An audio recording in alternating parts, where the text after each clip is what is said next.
Hello, everyone. Thank you for joining our Global Market Outlook event. Our keynote speaker today is Guillaume Menuet. Guillaume is the head of investment strategy and economics for EMEA at Citi Private Bank. Today, Guillaume will share with you our expectations for the coming year and beyond, and explore investment strategies that seek growth even as the economy slows. After the presentation, we will have a Q&A session. Please feel free to send across your questions. Without further ado, let me pass the floor to Guillaume. Welcome, Guillaume. Thank you, and good afternoon to everyone. It's funny because I'm in Dubai today, but I'm seeing you, or you're seeing me through a webcast. But I'm sure there'll be other opportunities to meet some of you face to face next time I'm around. If we could move to slide number 2, please. On this slide, it is pretty self-explanatory. We have some numbers which are circled in red, especially for the Euro area and the UK as far as 2023 is concerned. And this is effectively telling us that our forecast is for a drop in GDP, which is the gross domestic product. So the rate of expansion of the global economy, and Europe and the UK will therefore have a much more challenging backdrop next year. We're looking at numbers which, on the global economy basis, you see on the bottom line, 1.7%, is going to be the slower rest of growth for the last 40 years, if one excludes 2009 and 2020, the last COVID episode. So tough times ahead for the global economy, tough times ahead for Europe. We also think that in the US, the rates of economic activity will be quite substandard by historical standards. We think it's going to be below 1% in 2023. 2024, however, we think is going to be a year of recovery. A year of recovery mainly because central banks will be done with the tightening cycle.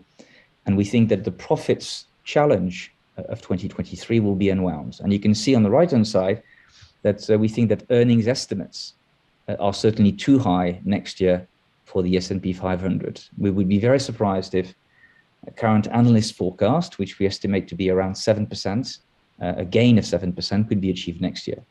So a rebound from what will be a weaker 2023 would be quite logical. If we move on to the next slide, please. On slide number 3, the arguments that we are pushing through is that the yield curve signals suggest that we should be turning more pessimistic on growth. Traditionally, there is a 10-month lag between what is happening to the real economy and an outright contraction.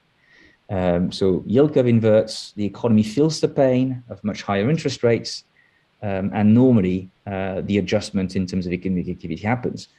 What the second chart on the right is showing is that if the amount of tightening priced in the next 6 months is delivered, then the curve will definitely inverse. If the Fed were to stop hiking interest rates before we get to the end of the year and what is priced in markets, perhaps a recession can still be avoided, but it's going to be a very narrow path, we think, in terms of a positive outcome surprising us to the upside.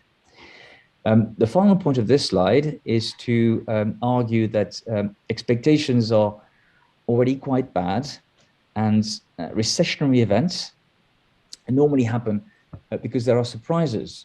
And the situation we're in shows record low levels of consumer confidence, very weak business confidence. So perhaps the element of surprise, which is a key ingredient in recessions, is missing, arguing therefore instead in favor of a significant slowdown when we think about the US economy. So a slowdown in growth, perhaps a few quarters of negative growth, but nothing negative in terms of annual growth rate. So US, as we said on slide number 2, perhaps around the 1% mark with a positive sign on it. Euro and UK most likely with a negative side on it. Next slide, please. On slide number 4, what we're trying to illustrate to you here is that curve tightening softening, curve inversion, let alone the rise in interest rates, is typically a leading indicator of banks' willingness to lend. And when that curve inversion is more obvious, it is apparent, and you see it in the senior loan officers survey, what we show you on the right-hand side, that the worst is probably yet to come in terms of credit availability.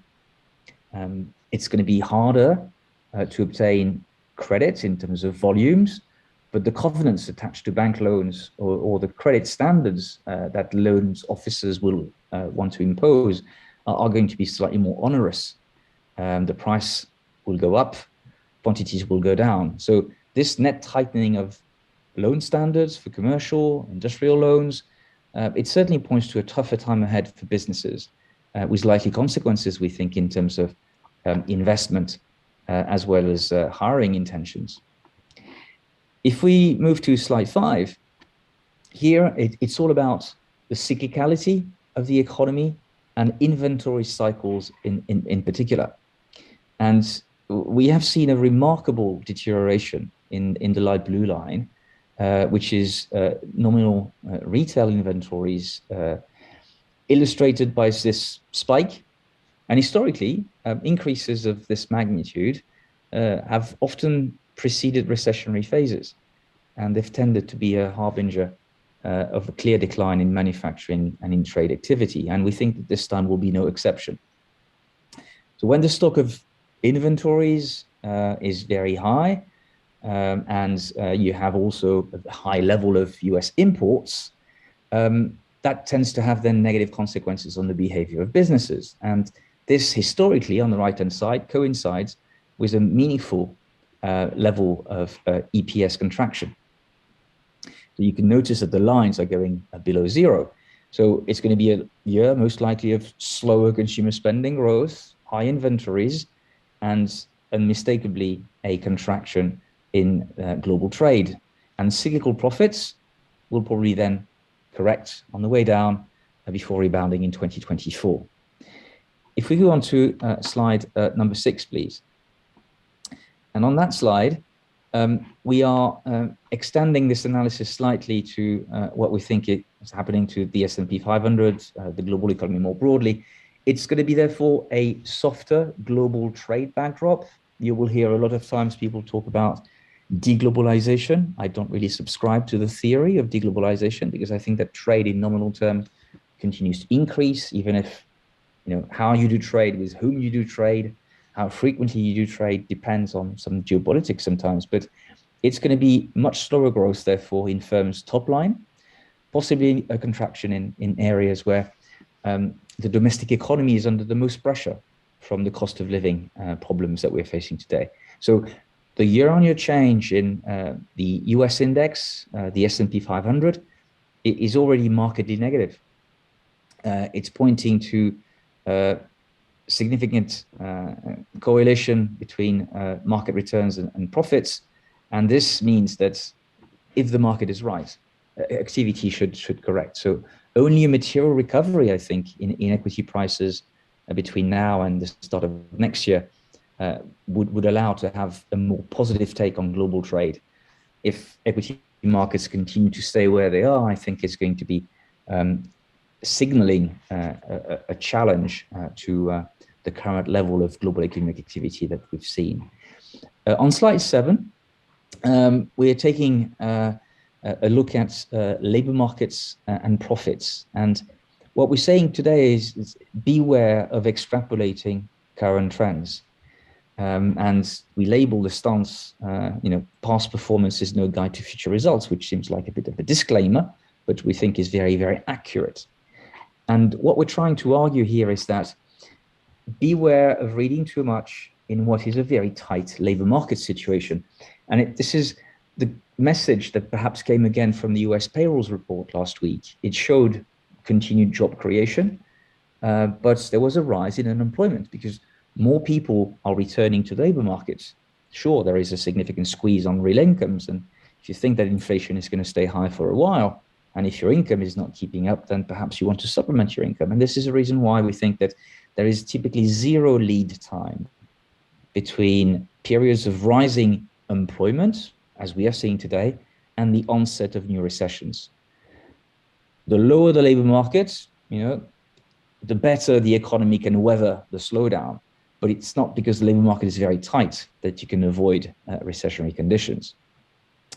If anything, US corporate profits, we think, have been also comfortably above the trend that you can look at historically when looking at the trailing 12 months EPS. Overshoots happens, but these do not tend to prove long-lasting. So they tend to return to the trend, and probably a phase of below-trend growth is therefore the most likely outcome in the next 4 quarters.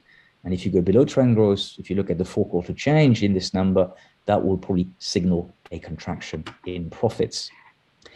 So slide number 8, we're staying on topic here for the labor market, and it shows you that job openings, i.e. businesses posting the number of offerings that they have for people to join a company, well, they are still near cyclical highs, and they tend to be close to cyclical highs again when we are on the cusp of recessionary activity phases. And the latest data for the 2nd quarter already shows a big adjustment in job offers. So in addition to gross layoffs increasing, and we've seen that's illustrated by an increase in insurance claims on the right-hand side. So the initial claims data shows that if that were to be extended into the 4th quarter, we would most likely expect this trend of rising jobless claims and labor market participation increase that we talked about to push the US jobless rate materially higher in 2023. And if and when, a few million jobs are lost, we have to remember that the Fed has got a twin mandate. The twin mandate is inflation within an employment maximizing constraint. So it's typical then for the Fed to pause the rate hiking cycle when job losses are beginning to become more prevalent, and sometimes then reverse policy. On slide number 9, what we wanted to illustrate is as follows. Short-term leading indicator of significant slowdowns is the housing market. So importance of the housing market cannot be understated in developed economies. It represents a significant share of household wealth. So when new income sales, existing home sales soften at the pace that we see today, it's hard not to worry about a material slowdown in domestic demand. And yet, the absolute gains and losses pale in comparison to what we saw between 2006 and 2009, when the US last experienced a balance sheet recession. So we're not worried so much about a mortgage consequences of a much higher price of borrowing, but we think that the likelihood is that when the supply of new homes is rising, particularly unsold homes, it tells you that there's probably something going wrong, in the way that people anticipate the housing stock to develop and prices to unfold. When we see such an extent of correction in number of new home sales and such an increase in mortgage rates, typically it leads to a fall in house prices 12 months from the event. Slide number 10, it's all about the lags between the tightening steps and the impact on profits. Again, it's a point that we reiterated before. We think that the world's biggest economy is headed for a material slowdown, and it's the recent trend in earnings per share doesn't look sustainable, indicating a moderation over the remainder of this year and well into 2023. That's because of these lags between monetary policy and their impact on the economy. And typically happens with a sort of 18-month period. We showed that to you on the chart. So it could be argued that the sheer scale of the policy tightening, which is a combination of Fed hiking rates, but shrinking the balance sheet at the same time, might shorten those lags. So maybe we see a quicker impact. So maybe it's not so linear. So we're talking about non-linearities at play. And, we've seen a 200 basis point increase in the 10-year US Treasury yield over a 2-year period. And that's a very strong correlation with the trailing 12 months change in EPS. So the magnitude of the change maybe doesn't work perfectly this time around. Maybe we don't fall in terms of profits as much as what should be expected, but maybe we fall quicker given the magnitude and intensity of the Fed tightening cycle.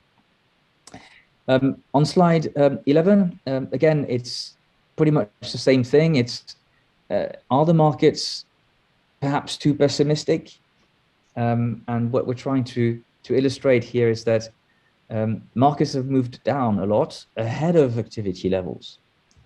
So, maybe the much weaker growth outlook expected by the equity markets has not yet materialized. But although we had a technical recession in the US in Q1, Q2, we had 2 negative quarters of GDP growth. That was an aberration. It's not as if employment went down or profits went down. So what we experienced was a material slowdown with a detraction from GDP from a surge in imports.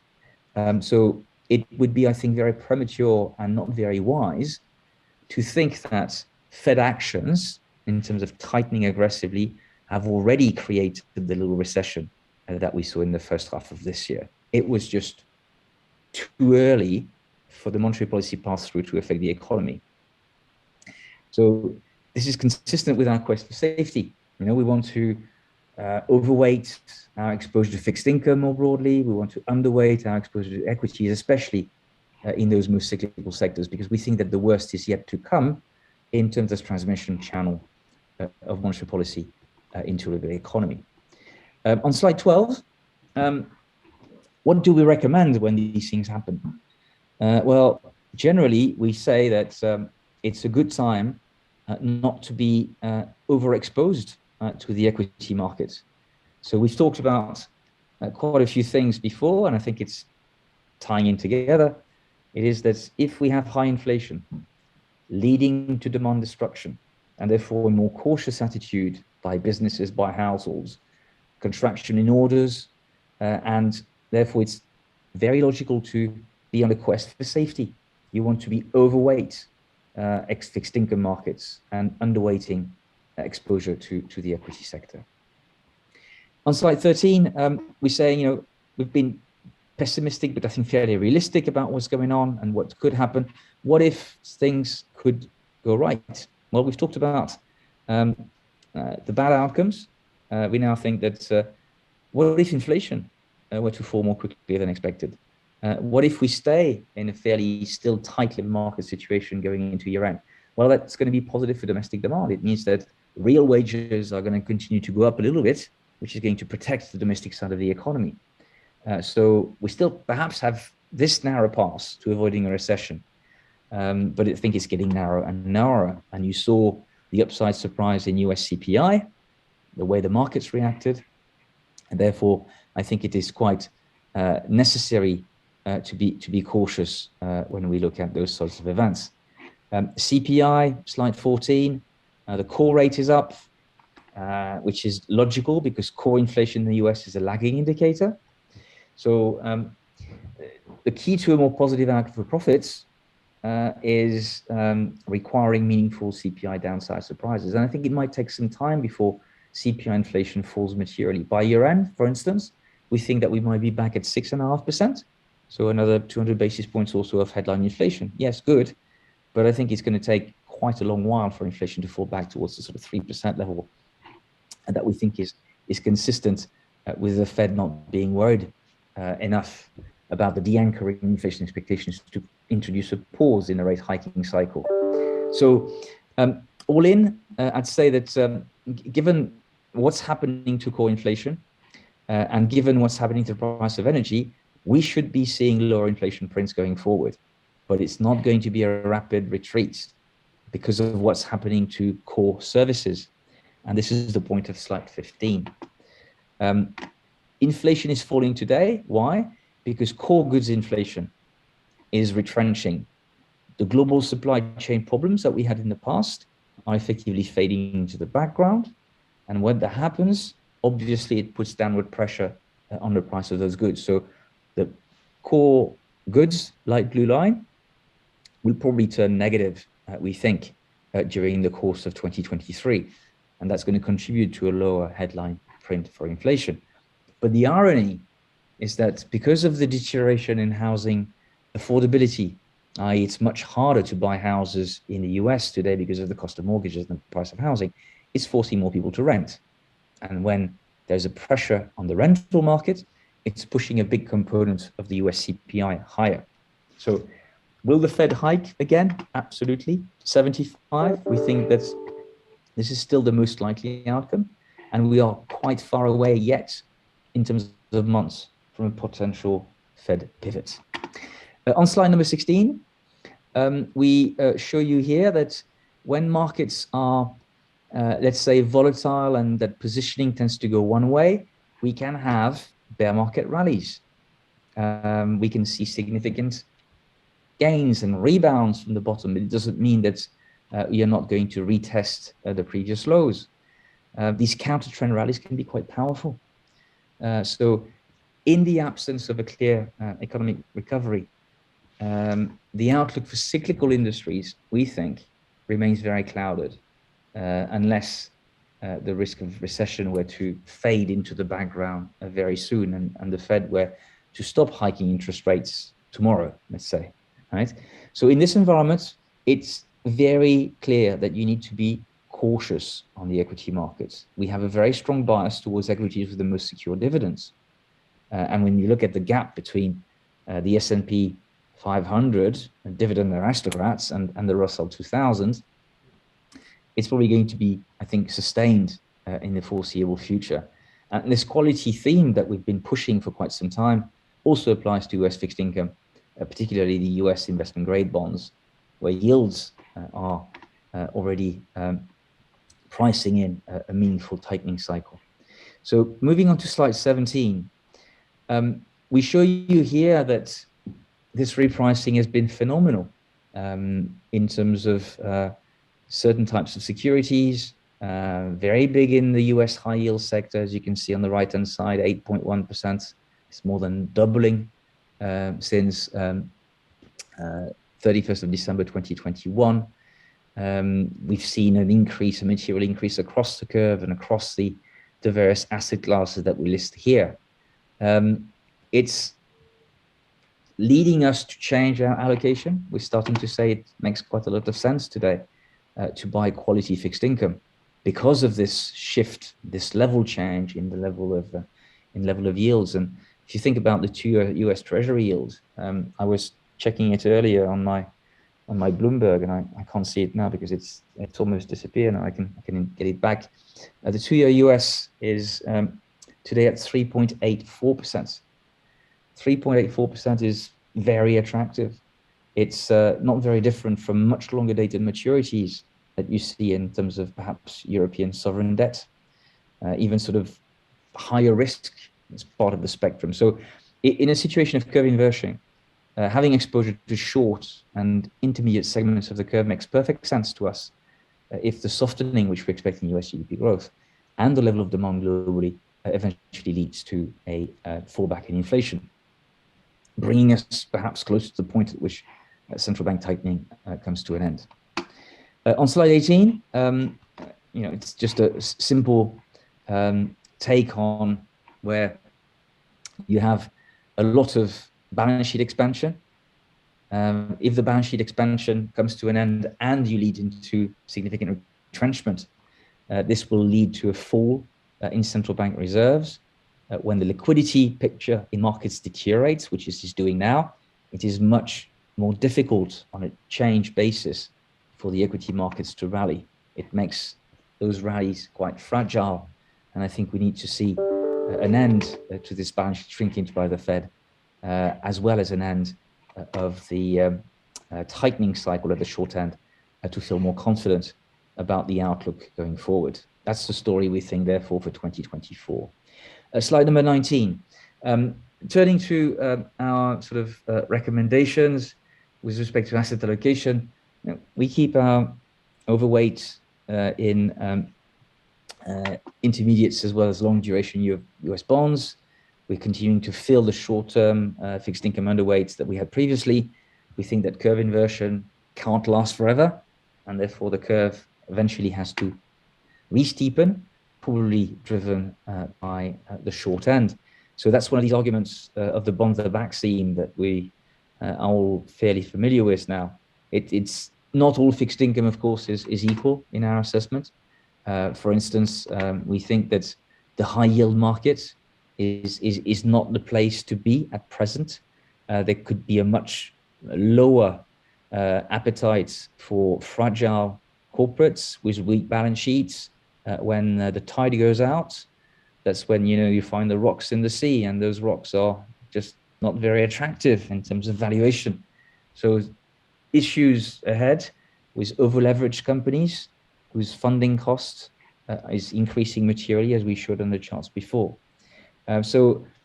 We seeking yield in securities from reliable fixed income investment grade sources in both equities and in IG capital securities, for instance, or bonds such as US BBB corporate rates. On slide 20, we show you what our asset allocation looks like. It's very obvious to us that in the event of a challenged macroeconomic backdrop, what we want is good quality. Good quality in fixed income, as we said before, certainly investment grade, and US in particular. We have meaningful overweight here. We have nearly 11% of total allocation to US and non-US dividend growth to yield. It's a very significant part of the portfolio that we feel needs to be allocated towards. So shorter duration US Treasuries, investment grade corporates is what we added to in August. We had a meeting yesterday and we decided not to change anything in terms of our allocation. We've exited the overweighting global natural resources. Why? Because we expect inflation to moderate and global growth to slow. We remain very underweight in many things, including European and Japanese government bonds. We remain underweight small caps, mid caps, and we have a stronger underweight in Europe and Japan again because of the growth deficiencies that we can see. Global small and mid caps, it's also something that we think doesn't make any sense right now. So China is the one outstanding overweight that we have at 2%. We can talk about that perhaps during the Q&A if need be, but we want defensiveness and we want this exposure to global pharmaceuticals. We want this exposure also to consumer staples, the need to have rather than the nice to have. Let me now spend 10 minutes or so talking about Europe and then opening it up for Q&A. So if we move to slide 22, please. What we're going to see on slide 22 is that despite all the issues that Europe is facing, Europe is not yet in recession. And that's the irony of it all. The US had 2 negative quarters of GDP in Q1 and Q2. Europe, whether you look at the EU 27 or EA for the euro area, growth was between 0.6 and 0.7 quarter on quarter, so 3% plus annualized. So a pretty good 2022. I very much doubt that can be the case in 2023. And we show you the forecast that we make over the next couple of years. It is that those lines will effectively fall back down a little bit. So darker line for euro area GDP, blue line for UK GDP. And the contraction could last between 2 and 4 quarters. We could lose between 1.5 to 2% of GDP, and an upward trajectory again into 2024 when the economy has had time to digest, if you want, the tightening cycle that central banks are embarking under, and Europe manages to look at the consequences in terms of the shock, the energy shock that it's facing through inflation. On slide 25, what I think is going to be the key factor is whether the blue line on the left-hand side manages to come down. So the last 6 months, everybody's talked about one thing, right? It was natural gas future prices. Those natural gas future prices have been going up, of course. And we're looking here at the sort of the year-on-year change in the price of energy. And we thought that gas was the problem. Yes, but now electricity prices are the problem in Europe. We're talking about a 9 times increase in the price of electricity. That is clearly something which is going to be very problematic for households, very problematic for businesses, and which will create this recessionary backdrop that we anticipate today. So it's not easy, dependence on Russian energy. yes, that's a short-term problem. No, it might not be a long-term issue, but this is forcing Europe to accelerate the transition towards renewables and certainly away from hydrocarbons, especially sourced from Russia. On the gas situation, people say, well, Europe's got not enough gas. Well, Europe has got enough gas, I think, if it's a mild winter, to avoid any significant rationing. Doesn't mean, of course, that it's going to be a comfortable picture, but we are not as worried as we would have been if the dotted line of 2022, for instance, had been as low as what we saw in 2018 or in 2021. So we have comfortable levels, if you want, of stock of natural gas coming from other sources to suggest that at least until January, Europe could be relatively unaffected in terms of supply of natural gas, even if the price stays high. But what we are worried about really is the extent on slide 24 of the drop that we've seen in consumer confidence. And it's a story that you see also in the US, but more particularly in Europe, where there is an inverse correlation between household confidence and inflation prints. And the higher the inflation prints, the lower household confidence goes, because households know very well that their wages are not very flexible. They tend to be quite sticky, quite rigid. And therefore, if inflation is high, they're going to be losing real disposable income. So as the cost of living crisis exacerbates, there is probably going to be some contagion from households to services. The yellow line, which is services, which is close to long-term averages, suggests that we have more downside in the business sector to be expected, services in particular, because it's discretionary spending. And perhaps as inflation starts to fall, households feel a bit more confident. But that's not a backdrop that's conducive to positive surprises, at least in the short term. Even the labor market is starting to weaken in terms of hiring expectations. That's what we show you on the blue line. It's a 6 month lead to what happens to jobs. And if employment expectations come down as we anticipate and as we see, then it's quite likely that the jobs market starts to turn and unemployment will increase slightly, at least going into year end and in early 2023. On slide 25, and we're talking about the last 3 slides here, or 4 slides, so we're coming to the end of this presentation. It's all about what is happening to expectations and how expectations, when they shift very rapidly, have unavoidable negative consequences on the business cycle. And what we tried to illustrate here on the left with the red lines, and the problem is with the chart is that the final red line has moved to the right because the number of digits, decimals, shouldn't be 2 decimals, but 0 decimals in any case. It's pointing downwards. And this is the sheer correction between the gray bars, which were at record highs going into 21, and then now we are almost at record lows in the second half of 2022. It tells you that GDP growth will struggle not to turn negative. It would take a miracle, I think, for Europe to avoid a recession, given how sensitive and how large the shift in expectation has been. It doesn't mean that European equity prices, however, need to fall very, very far, because I think that we have fiscal policy intercepting quite a lot of the downside. And we had this news this morning that the European Commission is going to be taxing abnormal profits from the energy sector to then redistribute some of those profits towards the governments in which those distributors of energy and transformers of energy operate, in order to fund a significant part of the fiscal packages that governments are putting in place to try and keep households afloat, at least on a temporary basis. Final 3 slides, number 26. We're saying that political uncertainty is rising another notch, and this is because we have Italian elections to worry about. If the situation was not complicated enough in terms of geopolitical risk, we also have important legislative elections in Italy. And the reason why we're talking about Italy is that I think there's going to be a material difference this year in the way people perceive Italy. Back in 2018, at the last elections, there was talk of introduction of a parallel currency to the euro.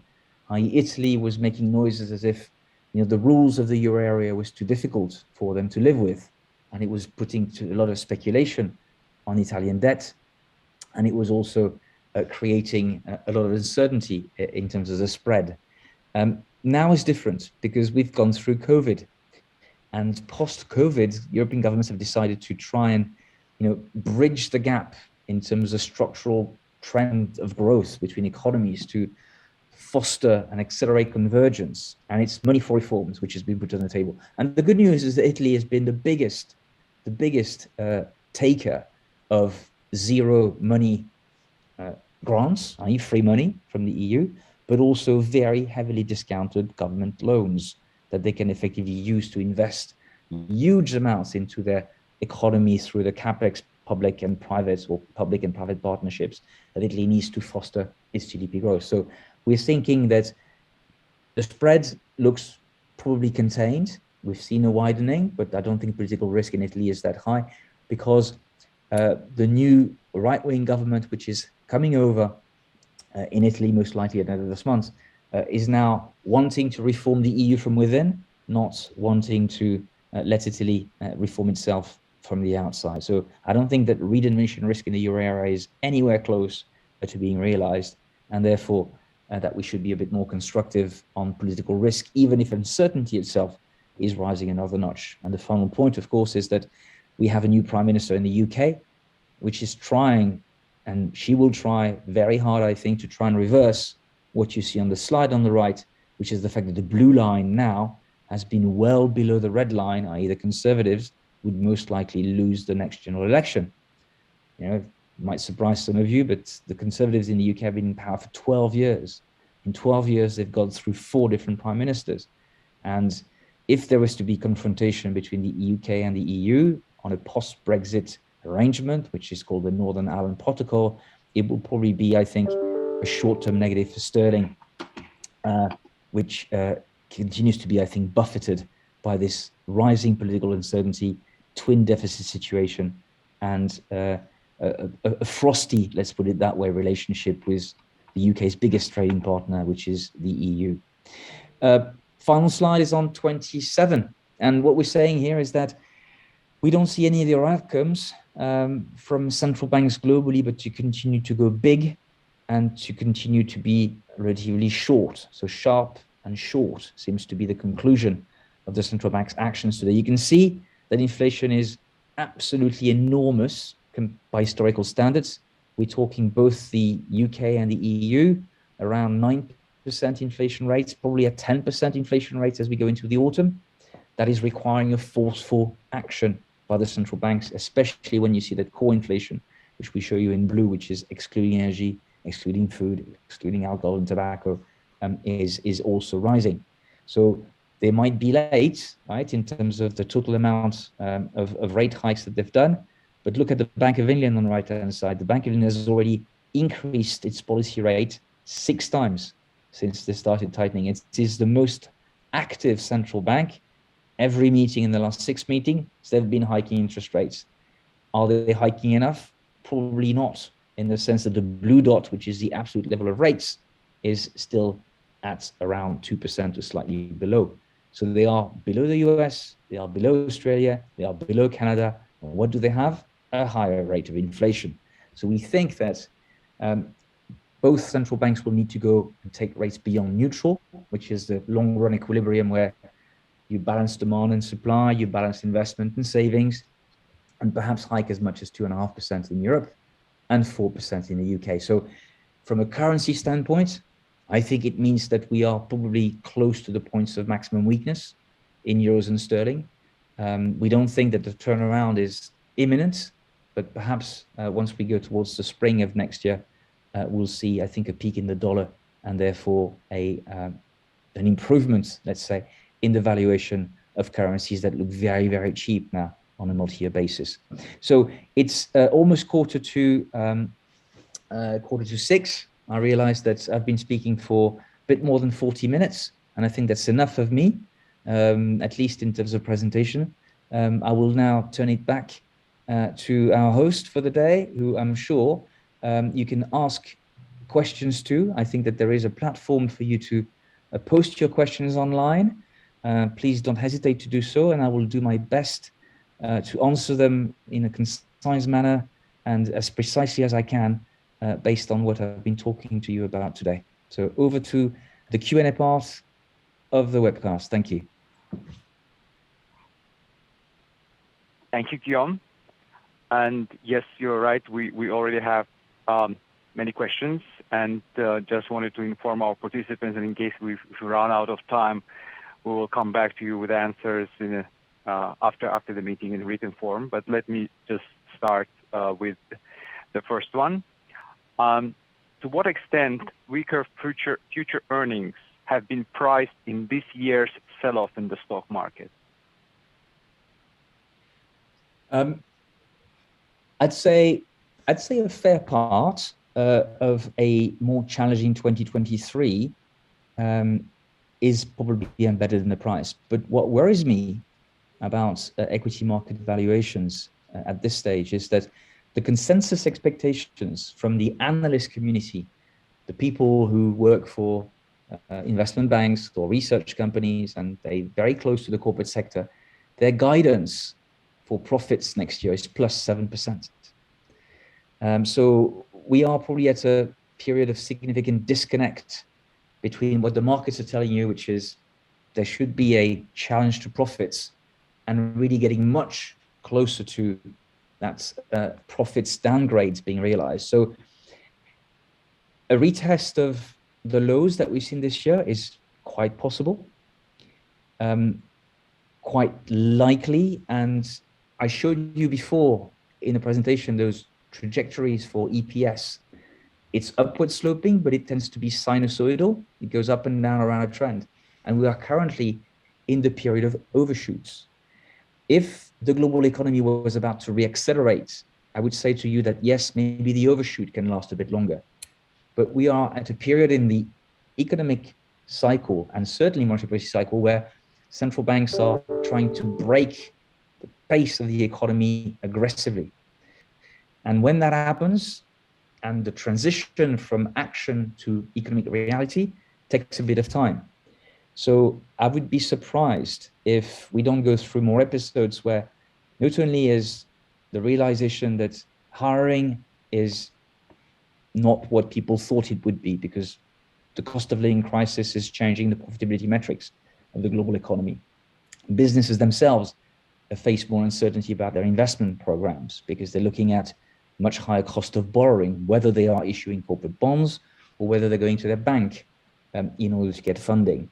And these factors combined and put together suggest to me that it will be much better, I think, to today be cautious about investment positioning, go down the quality angle, and when growth is scarce, i.e. not when there is not much of it, because after all, the global forecast GDP next year is the lowest in 40 years, excluding COVID crisis, excluding the great financial crisis.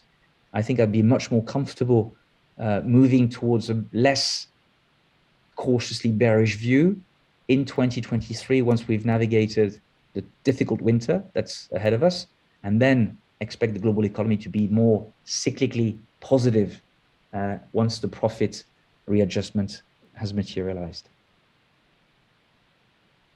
Thank you, Guillaume. I think just as a follow-up, there is a question which says, can you explain in simple terms the impact of Fed assets shrinking to the wider economy? Why, by letting the bond expire, there is an implication in the wider economy? It is unclear, the mechanics to me. Okay, so simply put, you need to go back to what the central banks were trying to do when they initiated QE, and therefore the reverse is going to be true on the exit. So when QE started, it was because central banks were already, in many cases, at the limit of policy rates. Normally the limit is zero. Europe, the ECB, the Danish central bank, the Swiss national bank tried this experiment of negative interest rates, and it worked because it provided liquidity in the banking system, and they could effectively then create a new system to avoid penalizing the banking system from paying too many penalties, right? But once you reach zero, the only way to stimulate the economy and to make investors take on risk is to effectively compress the matrix of interest rates, lower the curve, and say, money, 10 years, it's going to be close to zero. But we're going to buy all these bonds from you. We're going to give you a lot of liquidity. You as an investor, we'll take your bonds. Every bonds that you've got, investment grade, we buy, we put on the balance sheet. In exchange, we give you cash, new cash that we've created, because central banks can do that. So if you're sitting with cash and the cost of borrowing is close to zero, what do? Central banks are trying to push people towards taking on risk, because after all, it was free risk. It was almost free money. So as you compress the yield curve and you create a lot of liquidity, what happens? Well, risk assets go up because the risk-free rate is zero. Risk assets go up, and you've succeeded in your fight against deflation, a negative change in the price level or a very large change in the price level on the way down. Today is the opposite. Today, central banks are not only hiking interest rates, trying to move away from zero as fast as possible, but are also in some cases selling assets. And by selling assets, they are saying to people, look, here is your bond back. I want your money. Therefore, they're taking liquidity out of the market, and therefore they are discouraging risk-taking. They want effectively to deflate the risk bubble. When you deflate the risk bubble, you're effectively pushing interest rates higher, not only just at the short end, but also you're trying to push up the cost of money at 5-year, 10-year, 30-year. So everything leads to the cost of money being much higher, and liquidity withdrawals should effectively discount or slice a large part of the equity rally that we saw during those post-COVID years and aggressive QE programs. So this is the mechanics of central bank non-standard measures playing their way through the economy. Risk on, risk off. And we are in this risk off mode that central banks are desperate to see realized in order to tame inflation and dampen demand. Whereas it was the opposite when there was very, very significant concerns about the level of economic activity and the risk of a depression of the 1930s because of the forced shutdown of the economy through COVID. Thank you, Guillaume. There is another question which is, I think, more focusing on a real trade advice. There is restocking for coal and raw materials before winter. Should it push market up till the end of the year? Do you believe it makes sense to take positions now or wait till January 2023? In commodities.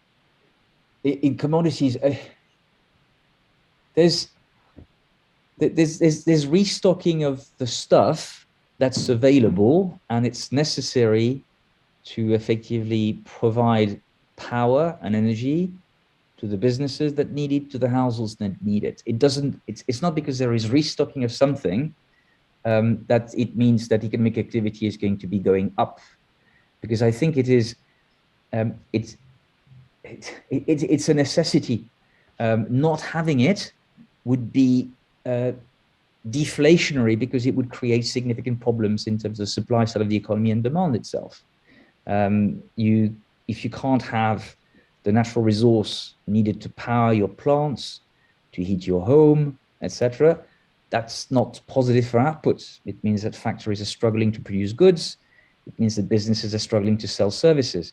So I'm not sure that a restocking effect is a positive signal in itself. It's, I think, a necessary stopgap solution in terms of fossil fuels because of the weaning effect away from Russian hydrocarbons.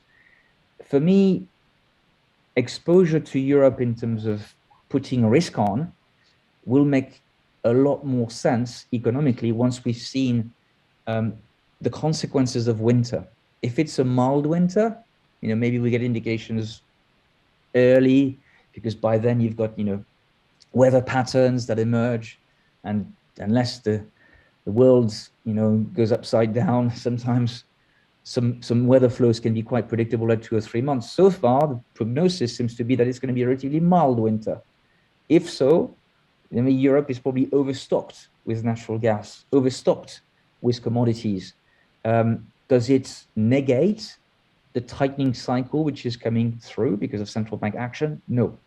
It just makes it slightly less negative, perhaps, but doesn't mean that the cyclicality that we expect in the global economy and European economy can materialize earlier. I think it's more of a story for Europe for 2024 to be then better, because by then we would have seen most likely a clear evolution in the situation between Russia and Ukraine. I don't think these events can last more than a couple of years before a solution is found, one way or the other. So Europe, yes, very cheap. Euro, yes, very cheap. Sterling, yes, very cheap. Is now the moment to buy? I think I'd reserve judgment until we go further into the winter. But there'll be interesting entry points, I think, eventually in terms of the global balance between dollar portfolios and non-dollar portfolios. The share of the dollar in portfolios seems very high to me. Logical, given what's going on, but I don't think it's sustainable on a multi-year basis. Thank you, Guillaume. There are two questions regarding one region, and that is China. And basically, it says the Global Investment Committee asset allocation has a high overweight on China when the issues within the market are still present. And what is your viewpoint on Chinese stock once listed in USA? Will we see tightened SEC regulation and further sell-off on the Chinese stocks which are listed in USA? Yeah. So China first, I'd say it's very cheap on price earnings ratios. Various metrics you can look at. The call really that you should have on China, and it's very difficult to be accurate over the short term, but do you think, yes or no, that China will challenge the US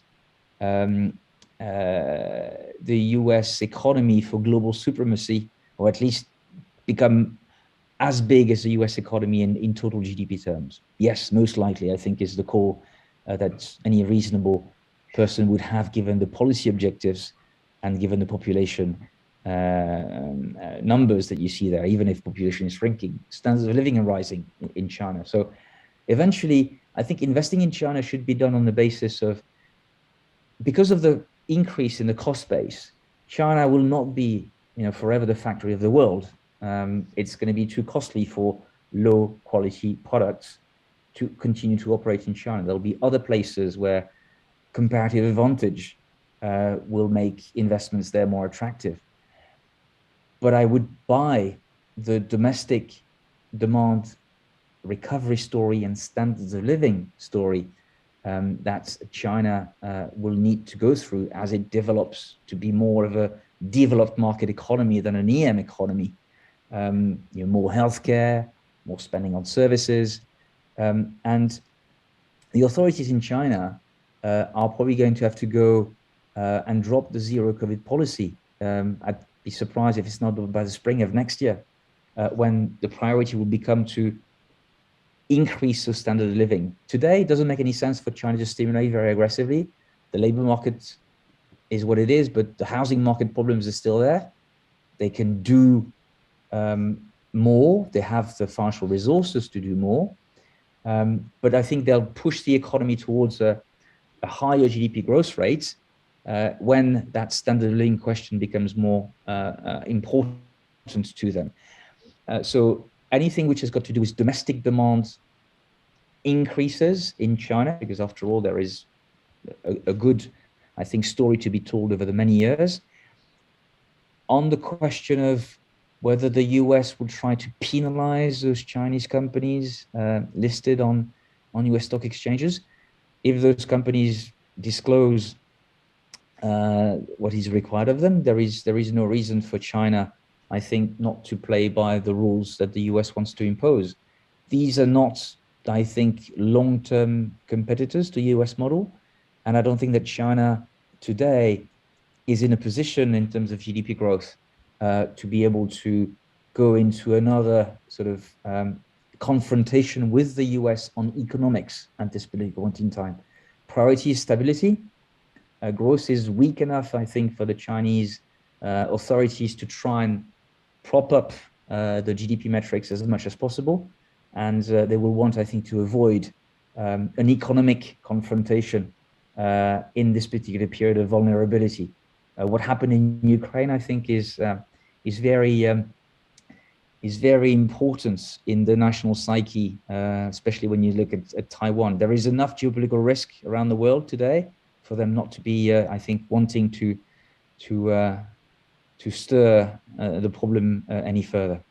I realize that we are now 1 hour into the webcast, so yeah. I don't know to what extent we can take maybe one final question. Yes, just one final one. The forecast of the technology company's performance in Q4 of 2023, actually, I would say almost a little bit more than a year from now. So, I mean, there's many very good quality technology companies. And I think the problem of the recent market readjustments is that every company was put in the same basket, IT sector, and sold indiscriminately. But many of them had been rallying very, very hard. So it was difficult for standout companies within a sector to outperform when there was significant momentum and clearly crowding in terms of trade and market patterns. Would I buy technology companies that are with very strong balance sheets, very big free cash flow, very little debt, global brand names that are leading in terms of innovation and the likes? Absolutely. Do they need to be showing strong profit growth? Yes. Will they be the dominant companies of the future, remain dominant? Many of them will. I think it's very difficult to buy IT indiscriminately when the risk-free rate has gone up by as much. And I think this is where the bifurcation in the market will happen. Companies that sell good quality tech, that have got subscription models to which people have to effectively pay for software updates and the likes, I think those will prove that they are very resistant companies, very good quality companies, and having exposure to these on a multi-year basis, I think makes a lot of sense to me.